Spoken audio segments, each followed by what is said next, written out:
Welcome everybody to World of Tanks replay. My name is Maxwell and today's first replay is from the user Cheese Junkie. That is Cheese Junkie, and he's driving the T28 prototype on an encounter battle on Ensk. T28 prototype being a Tier 8 tank destroyer for the Americans, the one with that rotating turret. Now, I don't tend to show tank destroyer replays very often, and that's just because tank destroyer tactics tend to be sit in the bush and shoot all the things, which, to be honest, doesn't make for very entertaining videos. Gets a lovely hit on that Indian Panzer. But with these two replays today being featured, obviously that is not going to be the case of sit in bush shoot all the things. Another lovely hit on that IS-3 there, fired while he was still invisible, and then as he pops into view gets some damage on him. Tracking this Tiger 1 here, gets a critical on him, no damage, but takes his track out. If he doesn't use a repair kit, he is going to be in serious trouble. He's already taken a little bit damage from somebody else. Gets a pretty low roll on him there at 292, but it looks like this Tiger 1 maybe... Oh no, it looks like he's repaired and he's off just in time. Got a shot back, but wasn't able to do any damage, and Cheese Junkie's going to continue pushing down this left-hand side. It looks like the enemy team is pushing really hard on that right-hand flank. Going to have to keep an eye on that. Don't have very many tanks over there. The majority of the allies either still sat in and around the their base, or moving into the left side of the town.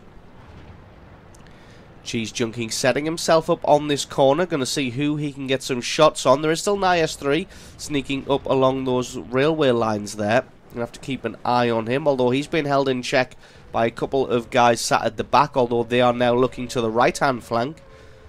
Enemy team has somebody in the cap circle, but it's not a worry, considering how long a single tank needs to cap a base on an encounter mode. Cheese Junkie going to head forward now, spots a Tiger 2, fires at his lower plate. Unfortunately, that one just about missed, and he's going to have to back off and try and get back into cover. Looks like he does without the Tiger 2 returning any fire.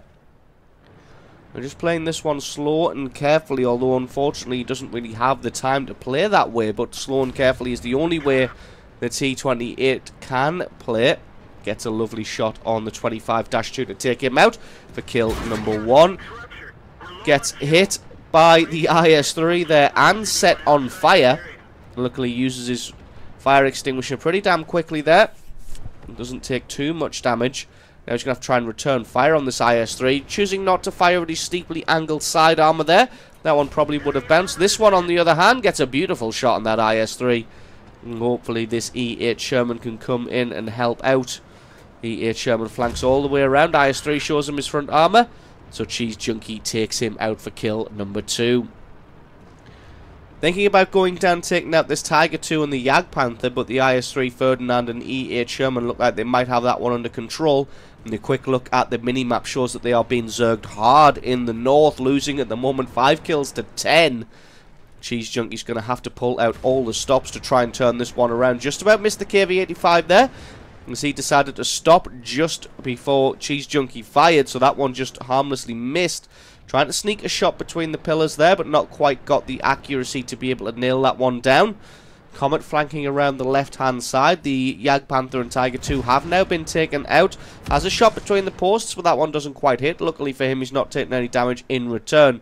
And this IS-3 that he's dueling with here has full hit points, so this is going to be quite difficult. Finds a Jag Panther side armor, so decides to fire at him instead and gets a beautiful high roll, almost 400 damage. Looks like he may not be able to get a second shot at him. KV-85 comes back into view, gets a great shot onto him. Again, doesn't take any damage in return. He's just going to set up in this position and pop shots into whoever he can, crossing the open square here. Although it looks like a lot of the enemy team is now making a move down that right-hand side. Allies doing a great job of evening up the score. It's now 8 kills to 11. This IS-3 still on full hit points though, and they can be proved to be tricky beasts. T34-1 medium tank. Going to prove to be dangerous if he doesn't pay it enough attention. He's got the side armor of the enemy T28 prototype. Gets a beautiful hit there. T34-1 uses this opportunity to pop himself out. Only takes tracking damage. Doesn't have the reload speed to be able to get a shot back on the 34-1. Although it looks like he may just decide to try and hunt him down. Churchill 7 on the right-hand side. Not really got to pay any attention to him, as the Churchill 7 doesn't really get that good a gun. to be able to penetrate the T28 reliably. T34-1 not in enough cover, and he gets taken out for kill number 3. This game's now all even, 11 kills to 11. Cheese Junkie going to push down the railway lines and just pop some shots off at this Churchill Mark 7, who not only cannot do any damage, but also can't hit. Hits that train instead. As you see, just bounces his first shot, and he doesn't get a third as he gets taken out. That just leaves the IS-3, KV-4 and KV-85 on the enemy team. IS-3 not paying enough attention to the T28 prototype. He comes forward, gets his track taken out.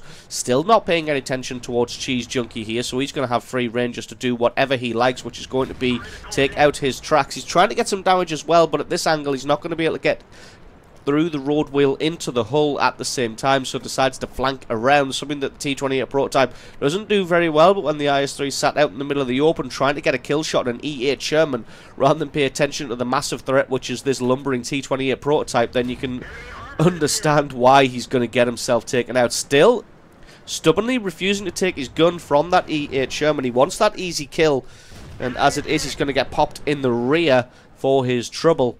Cheese Junkie gets a nice hit onto him. He's still desperate for this kill on the E8 Sherman. He wants that #1 score next to his name, and in the end it costs him his life. He gets taken out.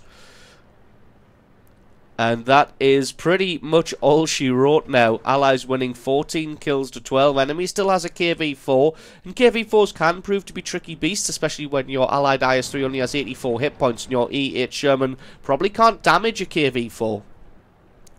So if they play carefully, this KV-4 may be able to come up with an upset. Unfortunately, the gun of the T28 prototype is going to be more than enough to punish this KV-4.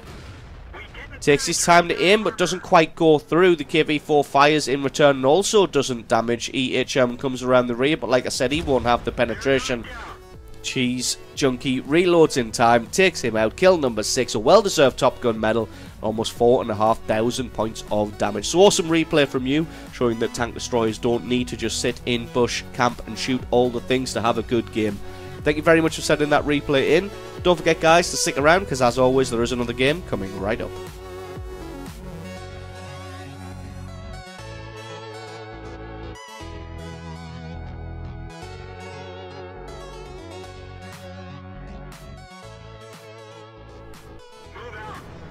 And our second replay today is from the user Elite Sniper. That is Elite Sniper, and he's driving the ISU 152 on a standard battle on the Tundra. ISU 152 being a T8 tank destroyer for the Russians. Pretty big tank destroyer as well. A reasonable armor, a decent hit point pool for a tank destroyer, but what it does have is this absolutely ridiculous cannon. 152mm, 750 average damage, and 286mm of penetration. At tier 8, this thing absolutely wrecks people. Fires like a high explosive shell, but loads armor-piercing ammunition with ridiculous penetration. So it's like driving a KV-2 that penetrates almost every single time.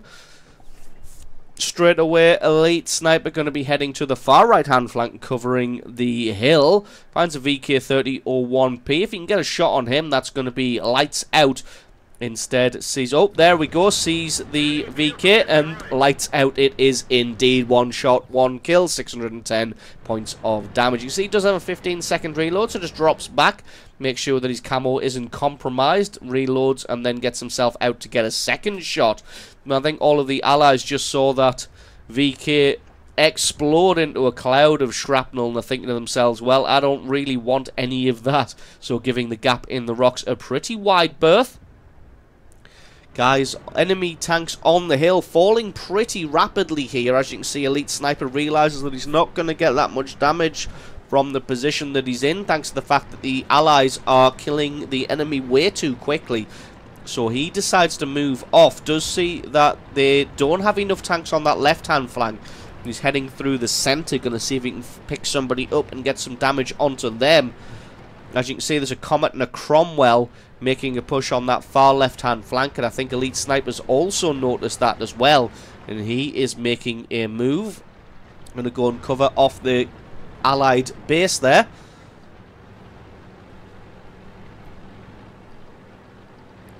Going to spend some time climbing this hill. ISU 152, not the greatest hill climber. Doesn't have the best speed, but not as bad as some. By the time he gets to the top, he's going to be a little bit too late to help the flank itself. There is a Comet and a Cromwell over there, and they are wreaking havoc on this SU-100. Doesn't quite have the gun depression there. Does now. Going to set up if that... Oh, nope, there we go. A sneaky Cromwell comes into view, and then a sneaky Cromwell gets exploded into a shower of small tank pieces. That leaves two Comets, an IS-6 and an SU-122-44. Let's see who we can get a shot on next. All of them coming in like a pack of vultures, trying to pick the bones clean of the allied tanks that they can find.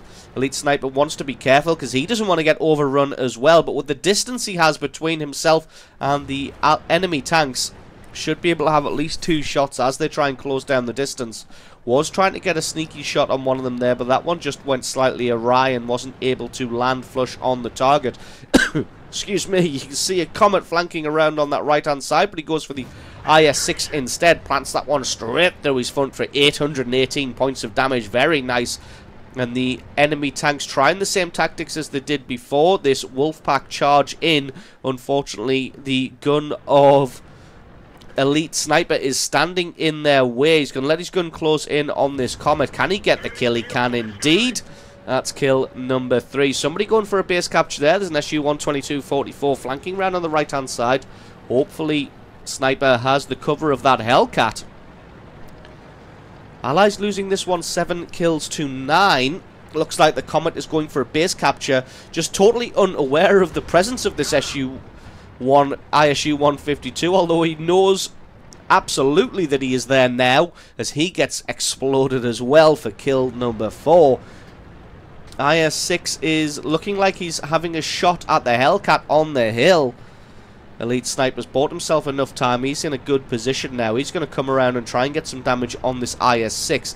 IS-6 not really aware. He gets taken out for kill number 5. And this SU-122-44, rather than flanking around behind the ISU-152, he's elected to go for the hill and try and take out the artillery.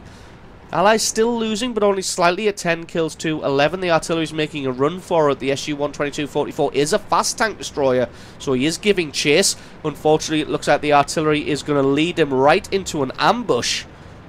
And an ambush it is. He just has time to spin his gun around, take his shot, get his kill. Kill number 6. Still losing this one 11 to 12 though, but like I said, one kill isn't really going to make that much of a difference this far in the game. Although the Allies only have himself, Elite Sniper, this IS on pretty much no hit points and the artillery left. He's going to make his way slowly and methodically up this hill. And we're just going to speed this one up a little bit. IS still alive, but a T28-2 is in the area. Looks like somebody fired high explosive ammunition, or that could have been the artillery landing, although the artillery is still moving. And if it was high explosive ammunition, I don't know why the IS is firing that, because it's not like the T28-2 has decent armor. Maybe he thought that was just going to be an auto pen. As it was, it only did 8 damage. Gets a lovely shot on the M40-43 to take him out for kill number 7. IS now gets taken out by the GW Panther. And Elite Sniper's got to be aware of this Super Pershing and this T28-2 coming from the left-hand side. Does get his gun taken out. Trying to decide whether he's going to use his repair kit. He does indeed. Takes his shot, but that one just flies off into the stratosphere. Nowhere near landing on the target, unfortunately. He gets his optics taken out by the GW Panther. He's got to be careful here as he's getting pounded.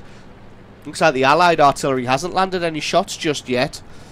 T28-2 trying to flank around. He stops to take a shot. Can Elite Sniper get a hit on him? He can indeed. He prayed hard enough to Stalin, and Stalin guided his shell into the target for kill number 8. A well-deserved Radley Walters medal, and now he's going to go for the base capture to win this one. GW Panther has his shot and just lands that one wide. And all but certainly he's going to have faded away into stealth now, and this GW Panther's going to have to make a move. He's going to have to come and try and get eyes on the cap circle in order to land a shot. We've got the Allied artillery as well. And we're just going to speed this one up a little bit. Allied artillery gets into the cap circle. And this one is pretty much a foregone conclusion. That GW Panther's probably just going to wait out the time. No, he's not. He is making a move. He's coming forward to try and battle this one out. Unfortunately, there is only 5 seconds left on the cap clock by now. He has his shot and misses. So Elite Sniper looks like he's trying to drive out of the cap circle. He had 0 on the cap clock, but he's able to just reset that one himself. As he saw the GW Panther take his shot, he knows he's got maybe 15-20 seconds to get into range to take his shot. GW Panther's backing off in vain.